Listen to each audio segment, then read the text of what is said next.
मैं इसको और खास तौर पे इतनी तादाद में जो मेरी बहनें आज यहां जलसे में आई हुई हैं,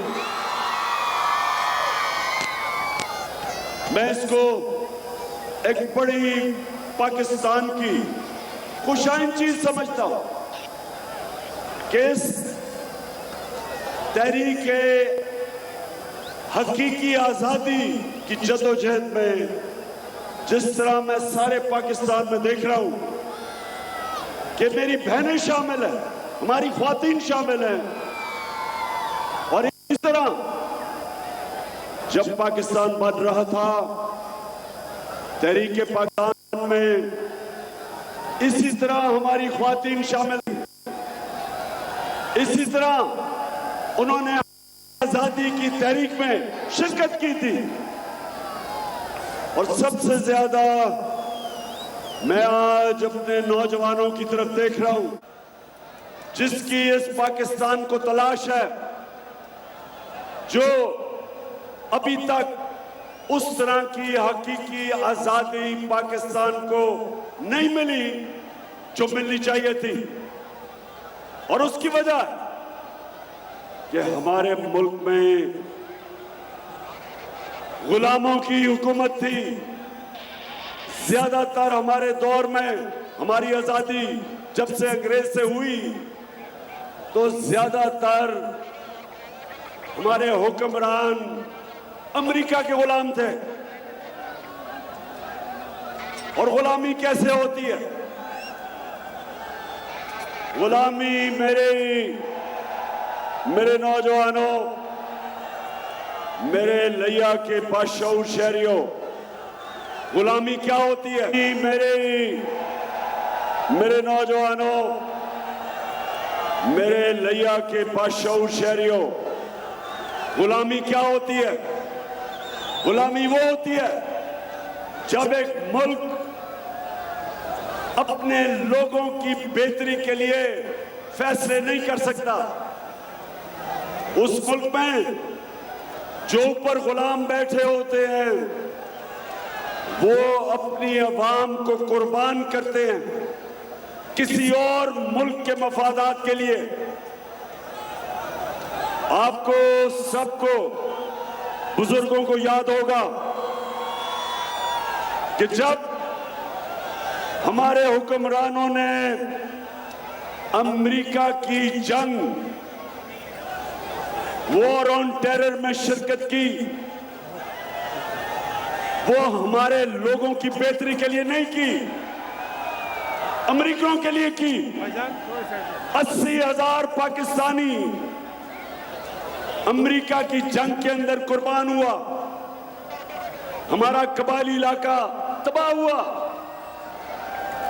35 लाख कबायली लोगों ने नकल मकानी की, मुल्क को अरबों डॉलर का नुकसान हुआ। हम जिनकी जंग लड़ रहे थे, 400 ड्रोन अटैक के हमले किए गए पाकिस्तान पे, औरतें बच्चे मारे गए, हमारे इंसानों का खून किया गया। और जब कबायली इलाके में लोगों की औरतें बच्चे मारे जाते थे तो वो हमारे से मुल्क से बदला लेते थे, हमारे फौज के जवानों से बदला लेते थे, हमारे शहरियों पे खुदकुश हमले करते थे। और कभी किसी ने ये नहीं पूछा कि हमारा अमेरिका की जंग से क्या लेना देना था। और उसकी वजह ये कि हमारे हुक्मरान अमेरिका के खौफ से उसकी गुलामी करते थे। तो जब मैं वजीर आजम बना, मैं वो जो अपनी कौम से 26 साल 22 साल पहले जो वादे कर रहा था, मैं वही अपनी कौम को कहा कि मुझे जब भी अल्लाह ने मौका दिया तो ना मैं कभी किसी के सामने झुकाऊं, क्योंकि मैं अल्लाह में मानता हूं, मैं ला इलाहा इल्लल्लाह मेरे दिल में है। मेरा अल्लाह से दावा है कि अल्लाह तेरे सिवा और कोई खुदा नहीं, तेरे अलावा मैं किसी के सामने नहीं झुकूंगा। और मैंने ये भी कहा कि जब भी मुझे अल्लाह मौका देगा तो मैं कभी अपनी कौम को किसी के सामने नहीं झुकने दूंगा। तो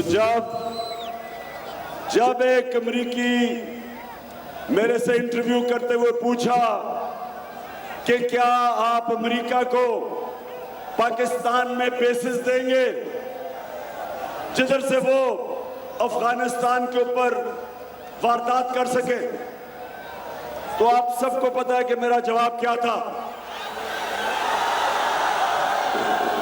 माशाअल्लाह, आपको पता था मेरा जवाब क्या है। वो था जो मेरा नजरिया था। मेरा नजरिया है कि हम क्यों आपकी जंग में शिरकत करें। हम एक आजाद मुल्क है। मेरे मुल्क का क्या फायदा है कि हम आपकी जंग में शिरकत करें। जिस तरह जनरल मुशर्रफ ने उनकी जंग में शिरकत की और फिर ये दो करप्ट डाकू जरदारी और नवाज शरीफ जब ये इक़्तिदार में आए तो उन्होंने और ज्यादा अमेरिका की खिदमत की, क्योंकि इनका अरबों डॉलर चोरी करके पाकिस्तान से इन्होंने मगरबी बैंकों में और ऑफशोर अकाउंट्स में रखा हुआ था। ये कभी अमेरिका के सामने अपने मुल्क के लिए आवाज नहीं उठा सकते थे। तो ये दोनों चुप करके तमाशा देखते रहे। 400 ड्रोन अटैक उन्होंने हमारे मुल्क पे किए, जिनमें औरतें बच्चे मारे गए, बूढ़े लोग मारे गए। और कभी इन दोनों डाकुओं की जुर्रत नहीं थी कि अमेरिका को कहे कि ये सारे इंसानी हुकूक इंटरनेशनल लॉ के खिलाफ था। कभी इनकी जुर्रत नहीं थी। और इसलिए जब मैं रूस गया, और ये सुने मैं रूस क्यों गया था। मैं रूस गया इसलिए कि मुझे पता था कि मेरी आवाम एक आलमी तौर पे महंगाई है, तेल की कीमतें ऊपर थी, हमें गंदम की जरूरत थी, हमें गैस की जरूरत है क्योंकि गैस हमारी कम होती जा रही है। तो जब मैं रूस गया तो हमने उनसे गैस की भी बात की, गंदम खरीदनी थी 20 लाख टन, उसकी बात की। और हमारे पेट्रोलियम मिनिस्टर हमाद ने उनसे बात की कि हम आपसे 30% कम कीमत पे तेल खरीदें। तो जैसे ही मैं वापस आया, यह साजिश तैयार हुई थी। अमेरिकनों को वो अच्छा नहीं लगा। उनको आदत पड़ी हुई थी कि पाकिस्तान में वो हुकूमत करें जो एक हुक्म अमेरिका से आए तो तुम हिलाते हिलाते उनके पैरों में गिर जाए। उन्होंने साजिश की। उनको गुलामों की आदत थी। ये शरीफ और जरदारी अपने पैसे के गुलाम, पैसा बाहर पड़ा और उधर जिन मुल्कों में पैसा पड़ा था ये उन मुल्कों के गुलाम हैं। कभी ये अपनी कौम के लिए नहीं खड़े हो सकते। तो इन्होंने साजिश की अमेरिका के साथ मिलके। अमेरिकी एम्बेसी जो पाकिस्तान में थी वो हमारे लोगों को बुलाना शुरू किया। कैमरे के लेंस में वो लोग जो लोटा हुए उनमें से कई अमेरिकन एम्बेसी गए। साजिश हुई और उसके बाद मुदाखलत हुई और उन्होंने साजिश करके हमारी हुकूमत गिराई। अब पाकिस्तानियों सुनो, जब इन्होंने हमारी हुकूमत कराई तो याद रखें पाकिस्तान 17 साल में जो हमारे आखिरी 2 साल थे सबसे ज्यादा तरक्की पाकिस्तान में 17 सालों में की। हुकूमत की जो अपनी इकोनॉमिक सर्वे ऑफ पाकिस्तान है, जो वो किताब निकलती है पाकिस्तान की माइशत की जो हालात है, उसके मुताबिक 17 साल में पिछले 2 सालों में सबसे ज्यादा तरक्की की पाकिस्तान ने 5.6%, तीसरे साल में और चौथे साल में 6% पाकिस्तान की दौलत में इजाफा हुआ। 17 साल के बाद हमारी तारीखी एक्सपोर्ट्स मतलब के तारीखी पाकिस्तान में डॉलर आए, हमने एक्सपोर्ट्स की, बैरून मुल्क पाकिस्तानियों ने हमारे पे एतमाद करते हुए सबसे ज्यादा डॉलर भेजे और हमने सबसे ज्यादा पाकिस्तानी कौम से टैक्स इकट्ठा किया क्योंकि उनको इत्मीनान था कि इमरान खान चोरी करके पैसा बाहर नहीं भेज रहा। और इंडस्ट्री, सनत, कितनी देर के बाद पाकिस्तान की सनत ने उठना शुरू किया। टेक्सटाइल ने रिकॉर्ड प्रोडक्शन की और सबसे ज्यादा खुशी मुझे ये कि मैंने अपने किसानों की मदद की। हमने अपने किसानों के लिए पॉलिसीज बनाई। जो चीनी माफिया, जो शुगर माफिया था, जो बेचारा किसान मेहनत करता था, गन्ना लेके जाता था शुगर मिल और उसको ना कीमत मिलती थी, ना पूरी कीमत मिलती थी, कटौती होती थी और फिर पैसे भी साल के बाद देते थे। हमने आके कानून बनाया। हमने कहा जैसे ही किसान बेचेगा उसी वक्त पैसा मिले और उसको पूरी कीमत मिले, और कीमत पूरी हमने दिलवाई अपने किसानों को। हमारे किसानों ने रिकॉर्ड पैदावार की। 2 साल गंदम की, चावल की, गन्ने की, मकई की रिकॉर्ड पैदावार हुई। देहातों में खुशहाली आई, इतना पैसा गया देहातों में, और हमारा जो देहातों में गुर्बत थी वो कम हुई। रोजगार सारे बर्रे सगीर में सबसे ज्यादा रोजगार पाकिस्तान ने दिया। हमने ना पीपल्स पार्टी ना नून लीग किसी ने इतना रोजगार नहीं दिया जो हमारे दौर में हुआ। और जब ये हो रहा था, जब पाकिस्तान आगे बढ़ रहा था, जब हमारी माशियत आगे बढ़ रही थी, तब इन्होंने साजिश करके गवर्नमेंट कराई। ये कहते हैं आके कि जी IMF की वजह से इन्होंने कोई मुआहदे कर लिया IMF से, इसलिए इनको कीमतें बढ़ानी पड़ी। मैं इनसे सवाल पूछता हूं, तुम तो IMF के साथ 3 महीने हो, हम तो 2.5 साल थे, हमने क्यों नहीं कीमतें बढ़ाई? हमने क्यों नहीं महंगाई की? और मैं दूसरा सवाल इनसे पूछता हूं कि हमने सिर्फ महंगाई नहीं रोक के रखी थी, क्योंकि आलमी महंगाई थी पाकिस्तान दुनिया में। मैं चैलेंज करता हूं, हमारे दौर में सबसे सस्ता मुल्क पाकिस्तान था। हमने सबसे बड़ी काम किया कि हमने तेल, डीजल और पेट्रोल की कीमतें नीचे की। हमने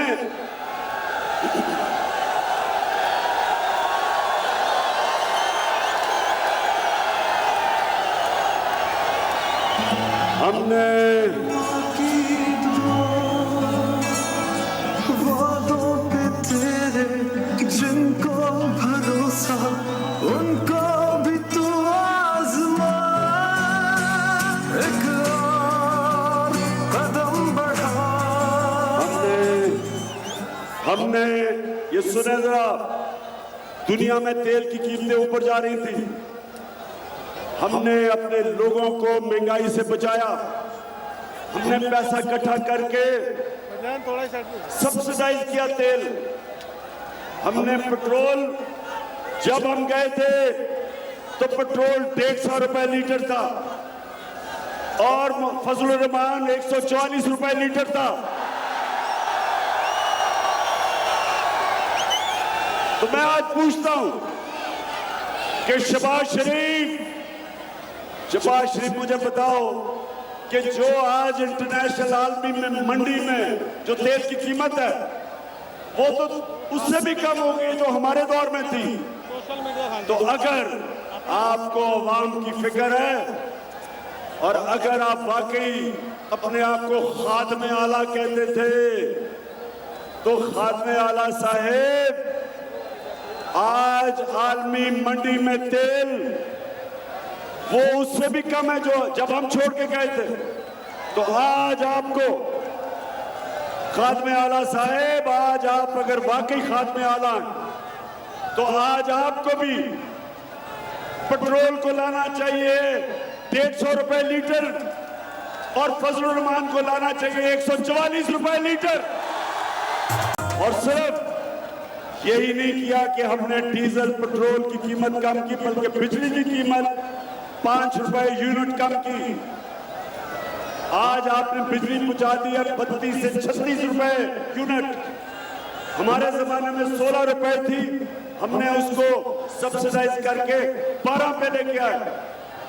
तो मैं आज सवाल पूछता हूं कि हम भी IMF प्रोग्राम में थे, आलमी महंगाई हमारे जमाने में भी थी, लेकिन हमने सिर्फ कीमतें नहीं नीचे रखी, हमने हेल्थ कार्ड दिया जो पाकिस्तान की तारीख में सबसे बड़ा फलाई काम कि हर खानदान को हमने फैसला किया, हर खानदान को 10 लाख रुपए की हेल्थ इंश्योरेंस दे, किसी भी अस्पताल में अपना इलाज करवा सकते थे।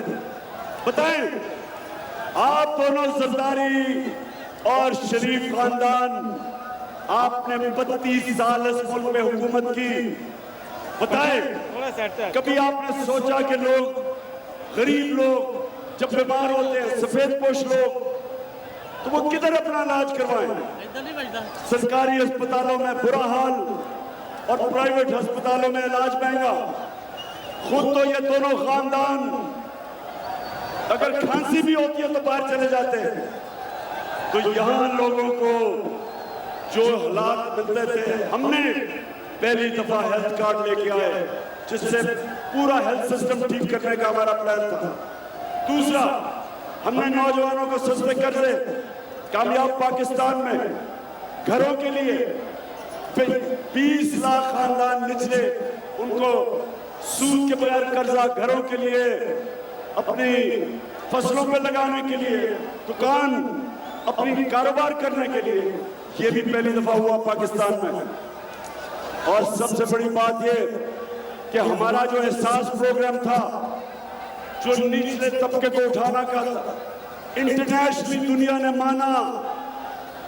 एक स्टैनफोर्ड यूनिवर्सिटी के अंदर सर्वे हुई, उन्होंने पाकिस्तान का जो एहसास प्रोग्राम, उन्होंने माना कि दुनिया में एक ऐसा प्रोग्राम था जो पाकिस्तान को फलाई रियासत की तरफ लेके जा रहा था। उस वक्त साजिश करके इन्होंने हमारी हुकूमत कराई। उस वक्त यहाँ के मीर जाफर और मीर सादिक ने अमरीकनों के साथ मिलकर इन गुलामों को ऊपर लेके आए, चोरों को ऊपर बैठाया। चोरों ने आते साथ ही महंगाई आसमानों पे गई। बताएं जरा मुझे, महंगाई इनके दौर में लिया के लोगों बताओ कि महंगाई कितनी हुई है? बताएं जरा हाथ खड़ा करके। इन्होंने महंगाई के सारे रिकॉर्ड तोड़ दिए। हर चीज, जो भी चीज है वो कभी भी इतने थोड़े वक्त में इतनी महंगी नहीं हुई। लेकिन इन्होंने महंगाई नहीं सिर्फ की, इन्होंने हमारी माइशत जो ऊपर जा रही थी, इन्होंने वो किया हमारी माइशत से जो दुश्मन भी ना करे। हमारा इन्होंने जो रुपया गिरना शुरू हुआ, स्टॉक मार्केट गिरी, आज इंडस्ट्री नीचे जा रही है, एक्सपोर्ट्स गिर रही है। जो बैरून मुल्क पाकिस्तानी रेमिटेंसेस भेजते थे वो कम हो रही है। ये मुल्क को लेके जा रहे हैं श्रीलंका की तरफ। श्रीलंका में आपने हालात देखे, जरा हाथ खड़ा करके बताएं, श्रीलंका देखा आपने क्या हुआ?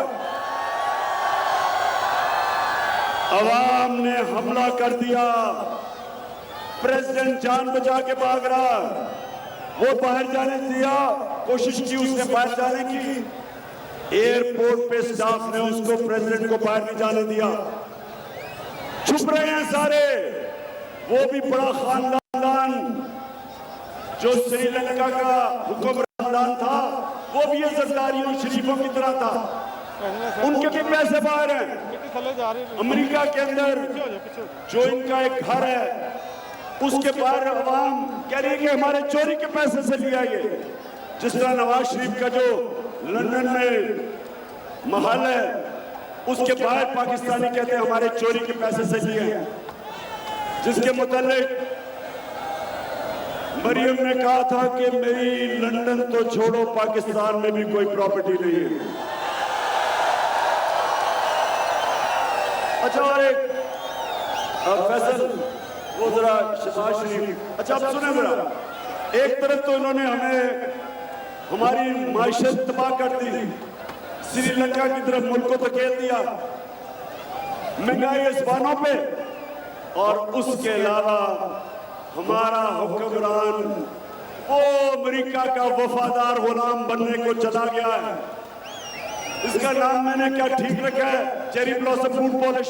बताएं बताएं ना, ख्वातीन बताएं, ठीक नाम रखा है इसका? अच्छा जरा अभी तैयार हो, जरा ये सुने। और मैंने यही कहा जब मैं आया हूं तो आप समझेंगे शायद कि मांगने आया है। मैं मांगने नहीं आया, लेकिन मजबूरी है हमारा। जिस तरह माजी में 75 साल में आपने हमारा हाथ उठाया है, कुछ ऐसा आप हाथ उठा दें तो मैंने कहा मैं वादा करता हूं कि इंशाअल्लाह हम पूरी कौम हम मिलकर दिन रात मेहनत करेंगे, पसीना कराएंगे, अपने पाँव पे खड़े होंगे इंशाअल्लाह, जरूर खड़े होंगे इंशाअल्लाह। अब ये लिया, और ये आपका प्राइम मिनिस्टर है। ये कोई आम आदमी सड़क के ऊपर पैसे नहीं मांग रहा, ये प्राइम मिनिस्टर है आपका। मेरा प्राइम मिनिस्टर नहीं है ये। मैं इस चोर को कभी अपना प्राइम मिनिस्टर नहीं मानता। और वो बेशरम एहसन इकबाल मैकडॉनल्ड्स खाने गया था, उसको एक खानदान ने बड़ा सही कहा कि तुम चोर हो। तो जब उन्होंने चोर कहा तो एहसन इकबाल एक बुज़दिल, एक घटिया आदमी, एजेंसीज के जरिए उस फैमिली के ऊपर दबाव डाल के माफी मंगवाई। एहसन इकबाल, उनको तो छोड़ो, मैं कह रहा हूं तुम इस मुल्क के डाकू हो, तुम्हारा लीडर डाकू है, तुम्हारे लीडर की फैमिली डाकू है, तुम्हारा इत्यादि सरदारी डाकू है। तुम डाकुओं ने चोरी नहीं की, तुमने 1100 अरब रुपए का मुल्क में डाका मारा। वो कौन सा डाका? आते साथ ही इन चोरों ने ना महंगाई कम की, ना इन्होंने माइशत ठीक की। और ये भी मैं आपको कह दूं कि यहाँ के ऐसे लोग बैठे थे, बड़ी गलत फहमी थी उनको। वो शहबाज शरीफ को वाकई समझते थे कि ये कोई बहुत बड़ा तुरम खान है। उनको नहीं पता कि इसकी सारी डेवलपमेंट इश्तिहारों में होती थी, अवाम के पैसे से इश्तिहारों में। तो वो बड़ा समझ रहे थे कि शायद ये कोई पाकिस्तान की माइशत उठा दे, तो उसने माइशत भी तबाह की और सारा दूध का दूध पानी का पानी हो गया कि असल में ये क्या है। उसने अवाम का माशी कत्ल किया और उसके बाद सब एक ही काम के लिए आया था कि 1100 अरब रुपए नैब में पड़े थे इन चोरों के, जो हमने वसूल करने थे। आते साथ ही असेंबली के अंदर इन्होंने नैब की अमेंडमेंट करके 1100 अरब रुपए अपनी जेबों में गए, इनके 1100 अरब रुपए माफ करवा लिए। ये इन्होंने आपका पैसा, लिया के लोगों आपका पैसा है ये इन्होंने आके किया। और इसलिए ये मेरी आज सब बात सुन लो, पाकिस्तान की तारीख लिखी जा रही है। तारीख पाकिस्तान की कभी उन लोगों को माफ नहीं करेगी। इस मुल्क की तारीख कभी उन लोगों को माफ नहीं करेगी जिन्होंने ये मुल्क के ऊपर इतनी बड़ी साजिश की, जिन्होंने हमारे मुल्क को ना तो सिर्फ गुलामी की तरफ लेके गए, बल्कि एक माशियत जो अच्छी भली ऊपर जा रही थी। इकोनॉमिक सर्वे ये गवाह है कि 17 साल के बाद हमारी माइशत ऊपर जा रही थी, उसको उस वक्त इन्होंने गवर्नमेंट गिरा के इन चोरों को लेके आए। ये मुल्क की तारीख इनको माफ नहीं करेगी। आप माफ करेंगे? बताओ, माफ करोगे? अच्छा, अब मैं आता हूं आपका इस इलेक्शन के 17 तारीख को इस मुल्क में इंशाल्लाह बड़ी तब्दीली आने वाली है।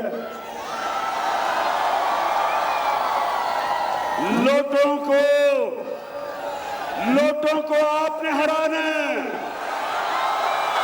लिया जरा हाथ खड़ा करके बताए कि लोटों को आप हराएंगे। या आपकी सबकी मैं ड्यूटी लगा रहा हूं, नौजवानों आपकी खास तौर पे, और उसके बाद अपनी बहनें आपके लिए ड्यूटी है। आपने घर घर जाना है, आपने घर घर जाना है, और आपने हर एक को जब दरवाजा खटखटाएंगे एक चीज कहेंगे कि ये इलेक्शन नहीं हो रही, ये जहाद हो रही है हकीकी आजादी के लिए।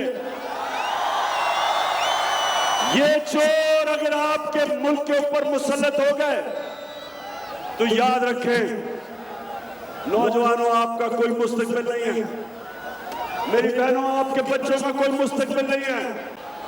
एक गुलाम मुल्क अच्छा गुलाम ही रहता है। परवाज सिर्फ एक आजाद मुल्क की होती है। आजादी है तो परवाज है, गुलामी है तो इंसान, वो कौम चूंटियों की तरह रेंगती है जमीन पे। आपने अगर ऊपर जाना है तो जब आपने अगर इकबाल का शहीद बनना है तो गुलामी की जंजीरें तोड़नी पड़ेगी। आप सबको मेरे पाकिस्तानियों याद रखें, गुलामी की जंजीर तोड़ता है एक कलमा, ला इलाहा इल्लल्लाह। ए अल्लाह, हम कोई किसी को नहीं मानते तेरे सिवा, किसी के सामने नहीं झुकते। भाईजान, इंसानों को आजाद कर देता है।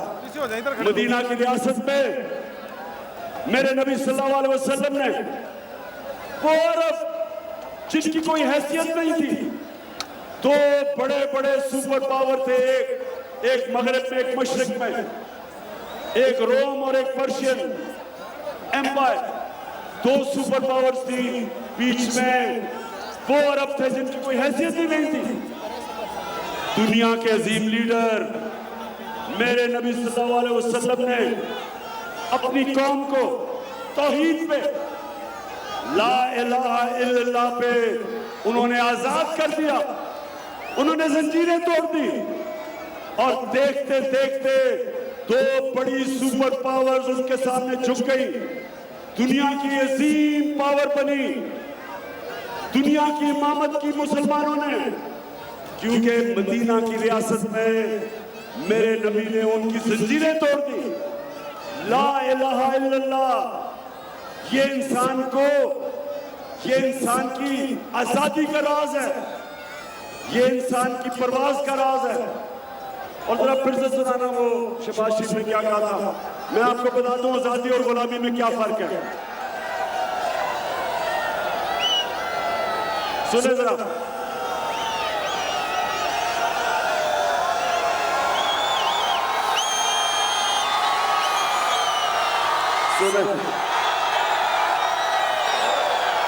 जब मैं आया हूँ तो आप समझेंगे शायद ये मांगने आया है। मैं मांगने नहीं आया, लेकिन मजबूरी है। Beggars can't be choosers. और मैंने यही कहा, जब मैं आया हूँ तो आप समझेंगे शायद ये मांगने आया है। मैं मांगने नहीं आया, लेकिन मजबूरी है।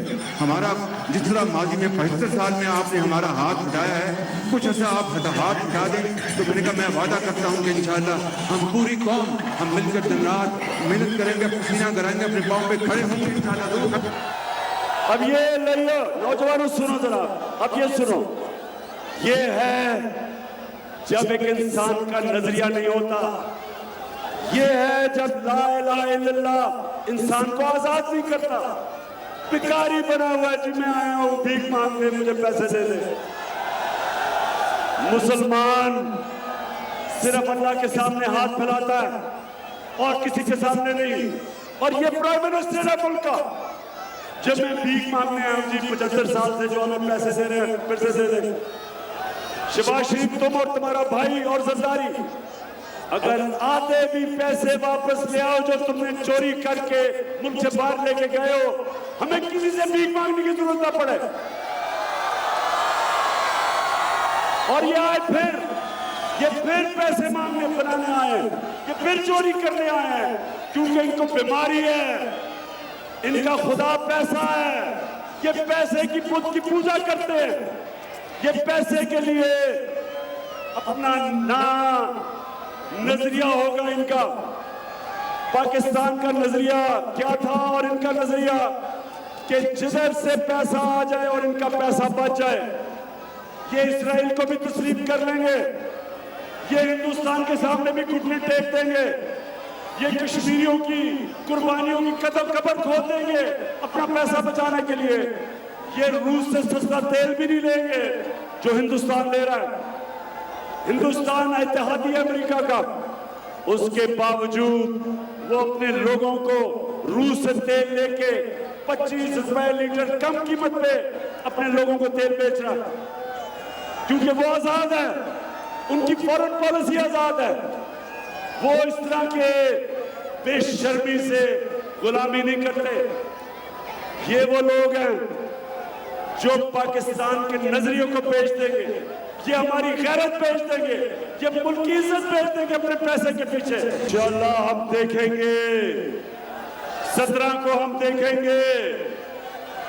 ये याद रख लें कि जिस तरह हमारी कौम आज इन चोरों के खिलाफ खड़ी हो गई है, ये चोर सवाए धांधली के जीत नहीं सकते, लेकिन धांधली से भी ये नहीं जीत सकते। ये धांधला करेंगे और आपने तैयार होना उसके लिए। आपने और मैं अपने कैसे आपको मैं आज कह रहा हूं कि आपने पोलिंग स्टेशन का पहरा देना। हर पोलिंग स्टेशन पे आपने 10 तैयार करके मेरे दिलेर नौजवान खड़े करने हैं। आपने इनको धांधली करने से रोकना है। और मेरी बहनों, खास तौर पे औरतों के पोलिंग स्टेशन पे धांधली होती है, आपने पहरा देना है औरतों के पोलिंग स्टेशन पे। हमने इन चोरों को अपने मुल्क के मुस्तकबिल को बचाने के लिए हमने इन चोरों को कभी नहीं जीतने देना। बताएं, आप जीतने देंगे? मेरी बहनों, जीतने देंगी आप बताएं? नहीं जीतने देंगे इंशाअल्लाह इनको। इनका जो मिस्टर एक्स लाहौर में बैठा हुआ है, हमें सब पता है वो क्या कर रहा है। वो भी जाके मिलता है मरियम और ये हमजा, जो एक खानदान जिसने जिंदगी में ईमानदारी से कोई काम नहीं किया, वो भी मिलता है। और ये चीफ इलेक्शन कमीशन सिकंदर, ये भी उनके कदमों में जाके बैठता है। सिर्फ कोशिश एक ही है कि किसी तरह इन चोरों को जिता दे। मैं आज आप सबको पैगाम देता हूं, मैं सारे पाकिस्तानियों को और वो जो जिनके पास पावर है उन सबको मैं आज पैगाम देता हूं। ये जिधर हमारा मुल्क खड़ा है, ये इस वक्त हम सब पुरअमन है। ये वो लोग हैं जो अपने मुल्क को नुकसान नहीं पहुंचाना चाहते, ये अपनी कौम की मुस्तकबिल के लिए निकले हुए हैं। तो मेरा आप सबको पैगाम है कि सिर्फ एक रास्ता है जिस साजिश की वजह से हमारा मुल्क तेजी से नीचे जा रहा है। एक ही तरीका इससे निकलेगा, साफ और शफाफ इलेक्शन। अगर आपने साफ और शफाफ इलेक्शन ना होने दिए तो मुझे कोई शक नहीं है कि ये श्रीलंका की तरफ जाएगा हमारा मुल्क। ये मुल्क उधर निकल जाएगा, सबके हाथ से निकल जाएगी गेम। और इसलिए जो भी आज अपने मुल्क की फिक्र कर रहा है, वो सब एक ही चीज कह रहे हैं कि आप इस मुल्क में साफ और शफाफ इलेक्शन करवाएं और पहला टेस्ट आपका 17 को होगा। 17 जुलाई को इतवार को सारी कौम देख रही होगी।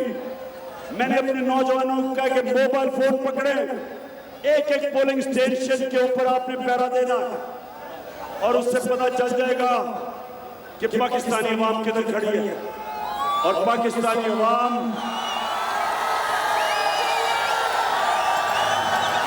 आखिर में मैं लिया के बादशाह शहरियों, वैसे मैं आपके जज्बे और जुनून को आज सलाम पेश करता हूँ। गर्मी में जो आप खड़े हुए हैं,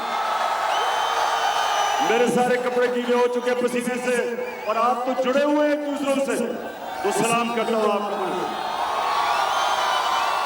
देखिए लिया, एक ही तरह ये जीत सकते हैं, धांधली करके और दूसरा आपके ऊपर खौफदारी करके। ये आपको डराएंगे, जिस तरह ये सहाफियों को खौफ फैला रहे हैं, डरा रहे हैं, FIR काट रहे हैं। इमरान रियाज को पकड़ के इन्होंने जेल में डाला और उसके ऊपर ज़हनी तौर पर तशद्दुद किया। एयाज हमीद, अरशद शरीफ, समीर रहीम, साबिर शाकिर, ये वो लोग हैं जो हक पे खड़े हैं और जिनको ये डरा रहे हैं। मेरे पाकिस्तानियों, ये वक्त है एक चीज समझने का कि यजीद ने जब इमाम हुसैन के ऊपर जो इसने अपनी फौज जब सामने खड़ी इमाम हुसैन के, तो याद रखे कि कूफा के लोग न्यूट्रल हो गए। कूफा के लोग न्यूट्रल हो गए यजीद के खौफ से, उसके जुल्म से। और सारी जिंदगी कूफा के लोगों ने एक ही चीज, एक पछतावा था उनको कि क्यों नहीं हमने हजरत इमाम हुसैन की मदद की। आज भी वो है, ये चोर एक तरफ है, थोड़े से सारी कौम दूसरी तरफ है। मेरी आखिर में आपको ये है कि ला इलाहा इल्लल्लाह जो सारे पुत तोड़ता है, वो जो सबसे बड़ा पुत है, वो आपने ला इलाहा इल्लल्लाह के जरिए तोड़ना है, और वो है खौफ का पुत। आपने आजाद हो जाना खौफ से। जिंदगी अल्लाह के हाथ में, इज्जत उसके हाथ में, रिस्क उसके हाथ में। तो डर किस चीज का, किस चीज का डर है? ये क्या और क्या कर लेंगे? जब अल्लाह का फैसला आपको दुनिया से जाना है तो इंसान क्या कर सकता है? मेरे ऊपर FIR काटी हुई है। मुझे पता है कि इन्होंने बंद कर, उन्होंने साजिश की थी मुझे मारने की। मुझे पता है कि ये सारे मेरे लोगों को डराते हैं, टेलीफोन आती है, खौफ दिलवाते हैं। मेरे पाकिस्तानियों, सुन लो मेरी बात। जब ईमान आ जाता है इंसान में, वो इन सारे हर किस्म के खौफ से आजाद हो जाता है। और बड़ा काम, दुनिया में बड़ा काम सिर्फ वो करता है जो अपने खौफ के बुत को तोड़ता है। किसी ने आज तक बड़ा काम नहीं किया जो बुज़दिल हो।